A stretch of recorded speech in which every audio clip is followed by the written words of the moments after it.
All right, so let's dive right into it. So, from what I know about you, you personal trainer, you got your own podcast, and you got a website. Seems like you got a lot on your plate, man. How did all that come about? I mean, I guess I have to start off with it is a lot. I mean, I guess I have to start off with the personal trainer. I mean, I became a personal trainer. That was a period of my life where I was real deal. Like I was living off my savings. I had just had a little accident where I totaled my car. I had another vehicle, and that joint was definitely out of condition. Had a bad run in with a mechanic. So that one was really, down and out. So I had to get something else. Then I ended up totaling that one when I was basically I call it running into my endpoint when where I was a manager at a little warehouse or whatever, and basically it was to a point where they was getting ready to my shift. So I was the third shift manager or whatever, and basically it was running to an end. They gave me an ultimatum. They said, well, we getting rid of this shift. We want to keep you. Go ahead, come, come to first shift.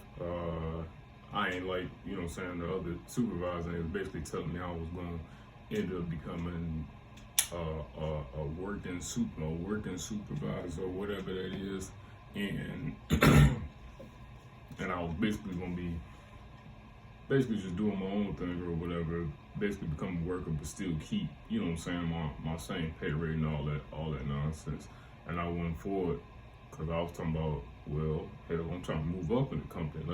Let me go to school or something like that. I know y'all pay for school. My boss at the time, he hit me with, well, what you trying to go to school for? And I tell him like, well, I'm trying to be in the office. Well, I already became a manager, so what's next? Like, I'm trying to work in the office. I ain't trying to do all this hard labor. And he really, basically told me, well, what you gonna do in there? Like I don't think that's for you. Like, if you don't want it, like we understand, whatever. Take some time.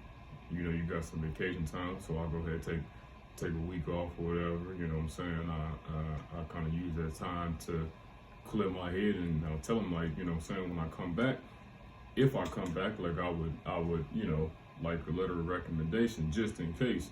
And, they kind of set them back or whatever. But I was looking at it like I'm constantly going place to place and I'll make it all the way to a manager position, but yet I can't, like, there's nothing else after that. You know what I'm saying? You get your little pay, and then when you really think about like some of the manager like positions, like you really just that you give you a couple extra dollars and give you the title, but you don't have like no authority whatsoever. So it's always kind of pointless to me. So what I'm saying, at that time frame, I was kind of trying to figure out what I wanted to do. So that's when I was rehabbing my body and all that, my shoulder or whatever, and trying to get back together, and I didn't want to do surgery because they told me it'd probably be worse if you do that. So that's basically how I found it. Like I was, getting up every day, really trying to make sure I did my physical therapy stuff, and then wherever else I could to make sure, I was back good, because it's like, well, if push comes to shove, like I gotta be able to, still get back to work and figure out what's next. So I kind of just wrote everything down that I wanted to do for free. Yeah, for free. And when I kind of thought about it, I'm like, man, I could be a personal trainer, like for real. And I know, like when I tell people that, they kind of look at me like, trainer, you don't look like a trainer. That's because I didn't want to go in there, wherever I landed, and just be like the normal, trainer. I wanted to go in with this because that's what I always lead with, and it ain't too many people in the industry that look like me, and in my personal opinion, ain't too many people that can speak like me. So I feel like I'm a real deal people person. So when it came down to it, I'm like, I'll be able to do this, because when you look at everything, that I'm doing, even though like you said, like it is all over the place. It's all about me trying to help people out. So all that time I was out for about 3 months. Um, and I figured out, I wanted to do personal training. Like I really, you know what I'm saying, got my money together, got another car so I could move around, got a job so I could pay for school, and went back and forth to school, and became a trainer, and entered into that field, and did that for a while, still doing it. And the podcast, really, that came about during the pandemic, and really just me thinking about, I'm saying, all the thoughts that's in my head, and how I be having conversations with people, and whenever I meet somebody in person, by the time we done talking, and I noticed that when I speak, people, like, they real deal listen, like they stop what they're doing and they listen. So that makes me feel like, people take my opinion, like, to heart or whatever, like they really listen. So the podcast is really just me kind of open up a little bit more and try to give another space where it's just my voice. Because like I said, when I tell people I'm a trainer, they instantly look at me like, you don't look like a trainer, or whatever the case may be, or you gotta really, I gotta go through all these avenues to tell them, like, I really know what I'm doing. You know what I'm saying? Like, we could have just started off with that. You can hear it in somebody's demeanor and their tone, like when they really know what they talk about. Deep down inside when somebody BSing you, and I really, I wanted to come as is, like I am, So I really, relate, my personal trainer and my podcast, stuff that I talk about on there, to like stuff that I, like, my everyday life, and stuff that I've been through and stuff, and things like that. So, that philosophy podcast, philosophy with an E, not a Y, is really just a space for me to really use my voice and my creative spirit that I have, and just give people a space to kind of like hear what I got in my head. Because oftentimes I hear, I guess just from how I was raised, I hear a lot of like, you mature beyond your years and all that other stuff, and sometimes I feel it, and other times it'd be like, I don't know where none of this stuff coming from. Like, I'm just speaking what's on my mind and on my heart. Like, that's all you can do in life, And the website, really, that was something I felt like I always wanted, a place where I could just like be me, and definitely be like in full control over the whole thing. So like my website, which I'm nowhere near done, you know what I'm saying? It's still a work in progress, for real, because like you said, like, I'm doing so much. Like, I want my website to resemble that. Like, I want to be able to sell just about everything, because I come from that. Like, I've seen just about everybody, from my mom, my pops, all my uncles, everybody, like, everybody always has some type of hustle going on, and I call it a hustle because if it's a business, then it's like it sticks. Like, the hustle, it's like, don't get me wrong, you got your businesses and then you got your hustles. Your hustles is something like that's supposed to keep you going in between. That's that in between money, on top of whatever else you got going on, like your main money. So personal training came like second nature, because it's like every hour on an hour you gotta have somebody in front of you. So it's nothing but a numbers game, and also a people person game. You gotta be able to, stand in front of people and let them know, like, you know what you're talking about. My product good, shop with me. So, that's why on the website I put top, I put one-stop shop, because that's what I am, and that's what I want to stand by, and that's who I am to the fullest, yeah. So with all that being said, why the name Humble Hustle? Yeah, so I chose Humble Hustle because it's me. It's literally me. Like, I'm quiet, keep to myself, you know what I'm saying? I speak when I need to, speak when I'm spoken to. I'm probably sitting back somewhere quiet, really analyzing, you know what I'm saying, the whole situation, peeping out the scene, whatever you want to call it. But, I'm really just trying to wait my moment to then speak, because I know, like I said, I know, like, when I speak, everybody listen. It could be my voice, whatever it is.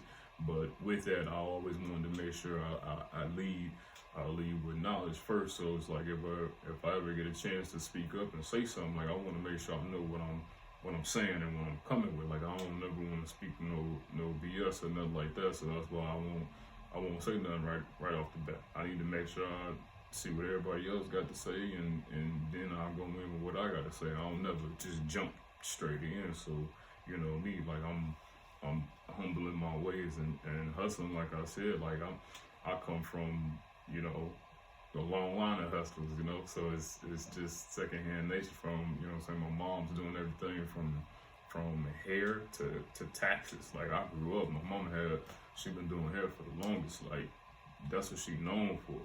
Like people see me like, oh, you look just like your mom, like like she still do hair. Like that's what she known for, or something else that she doing. And like my pops, like him doing, like he was known for CDs, DVDs, real hustle man. Like so, it's like that came second nature. And then being in school, like I was selling candy, chips, juices, honey buns. One point in time, I was trying to sell purses, like anything. I had somebody going to the store. I was selling condoms, like whatever I can get my hands on. Like I definitely found a way to sell it. I was even selling cell phones in high school at one point. This was back when the little memory what's that, the memory card or the SIM chips or whatever would be on the phones. And people would just, I want a new phone. You could trade a phone here and there. So I'll be the one that'll, take a picture of that phone, ask them what price they want, and then from there I'm all around school. Hey, I got this for sale, I got this for sale, and this person might only want $60 for it. I'll be like, 60? That's it? Like, oh, okay, cool. And then I sell it for 100. Now I keep the profit, like straight like that. Like I always been like that. Or and from that, like somebody might just come straight to me and be like, okay, well, what you got? What phones you got? Give me a day or two and I'll let you know. And then I'll come back after finding a way to the flea market, getting a ride or whatever the case may be. I'll go in, see what they got, take a picture of what I thought was hot, and go back and what I'm saying, tell them, hey, this is what I got. Is this what you're looking for? And keep it going from there. And then I'll go back with their money and go ahead and buy it. Or, with my money, front it real quick and then go ahead and buy it. But I always made sure I had something that somebody wanted. So it was like I said, it's just secondhand nature. So it's like that is like humble hustle, like it is me. Like it's, like I ain't trying to overdo it, but at the same time, like I'm trying to be humble, don't get me wrong. But at the same time, like it's still a business. Like I still know the business side of things, So it's like I know like some products that I used to have, like, or things that I'd be selling, like just from moving all the time. It'd be, well, if it didn't sell over here, it's either because I'm in front of the wrong people and they just not buying it, or I'm trying to like market to the wrong people. I knew once I lived somewhere else that all of a sudden it sold. So that gave me like hands-on knowledge of knowing, like, just because somebody ain't buying your product don't mean everybody ain't gonna buy. You just keep trying to direct your market to like one type of person. That's why I said my website is nowhere near done, because I'm trying to speak to everybody. Cause I feel like that's like who I am, and that's why like I'm all over the place, because I feel like I can do so much because I have done so much, and that's always my energy when I walk in the room. It's like I carry myself, everybody say, oh, you always on the business, or like you very professional or whatever, and it's just because that's how I see everything. When I speak, like I'm in business, like, cause that's what I saw, so it's like, that's what I know. Like and don't get me wrong, I don't mean like I don't know how to laugh and be silly or nothing like that, because I'm also known for that. Definitely known for that, a dancer or something like that. Like I definitely get down on that, but when it's time for that hustle part of that business side, it's really okay. It's paperwork that needs to be go ahead and signed, and it should be a transaction of something.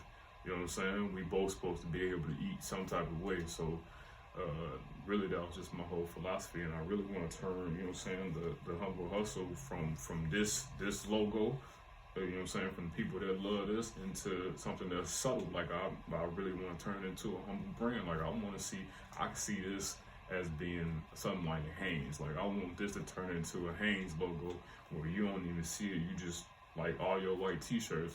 If you look at the tag, I guarantee you they're Hanes. You probably ain't think about that, and that's how I want my brand to be. I just want it to be a staple of just something that you grab, like something that you have. Like I don't want this. Like even when I made these, like my thought process was simple. Like I didn't want it to be nothing too crazy, and to make somebody always think like, oh, I gotta wait till I wear that out. What would I wear with that? Like no, I want you to just cop this so you can go ahead and wear it every day. There's something you can grab when you throwing it on and just run into the car just to start the car because it's cold outside, or you just need something to walk around the house in. That's what this for. And then you get the sweats that come with it. They comfortable. You just wearing these around the house, or for the guys that cop this, like you get this and you get to your girlfriend or something like that. Like let them wear it around the crib or something like that. I'm trying to, you know what I'm saying, really take the brand from being something I don't want to say flashy, something that you like, oh that's nice, into like, wait, nah, he really doing something. Like I'm trying to go somewhere with this, and then from that, you know, just turn it into, you know, a part of, you know, hustling is understanding that you can't always do it yourself. So definitely finding a way to being able to partner with different people and finding out how to, you know what I'm saying, use my website or my creative space, my podcast or something like that, and be able to, you know what I'm saying, let other people in as long as they open to it. Like I'm always talking about, hey, if you want to be on the podcast, call in. That's why I set it up to a point where, you know what I'm saying, we can, you know, people can call in, you can leave voice comments and all that, and then on the website too, I even, you know what I'm saying, I post all the time. I talk about, you know, I really want to, you know, invite more people in. Like I even created an affiliate link for people to get paid off the few items that I got right now. Like I always been like that. Like I don't never try to keep like everything for myself, and sometimes I feel like that's why I'm always moving around, but at the same time I feel better helping people than I do taking from people. I'm always trying to find a way to really, you know what I'm saying, uplift people in some type of way, but at the same time uplift myself. So that's where that business side come in. We, you know, I still gotta cut lights on and stuff like that at my crib, you know what I'm saying? Like and I gotta, you know, I got stuff I gotta take care of. So it's like obviously the business has to be there. It can't always just be, you know, one sided or anything like that. So that's really why, you know, so good night.